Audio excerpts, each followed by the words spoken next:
Request you all to watch part 2 before you watch this. Around 2 a.m., the moonlight bled through the thin living curtains and the world outside became a silver shadow. At first, it was only a fabric swaying. Then I noticed, not human. The shape behind the curtain was too tall, a tallness that pushed the fabric outward then inward, as if breathing through the cloth. When he stood still, the curtain fell into a hard vertical line, the way cloth look when something rigid presses against it. I saw the fabric crease where shoulders should be, then an impossible long neck, and a head that titled just a fraction. A motion that said he was looking straight at us.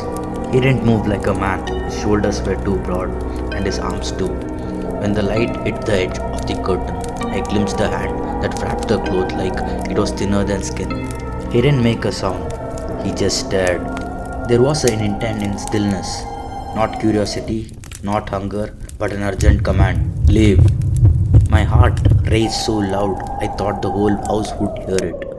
I took a single step forward, and the air cooled so my fast breath fogged.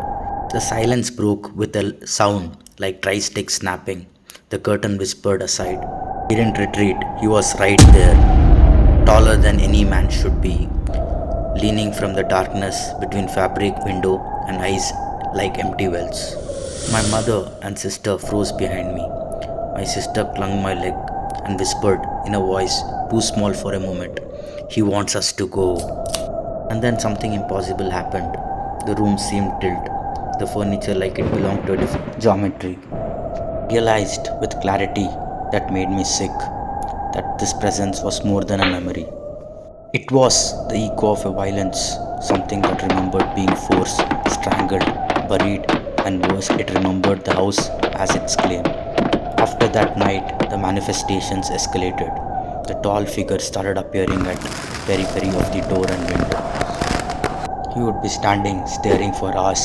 When anyone tried to confront him, he'd retreat into the corner where the light couldn't reach, leaving behind a smell of old tobacco and an iron scent of man who had died angrily. We tried to rationalize. We called the landlord, who shrugged and said tenants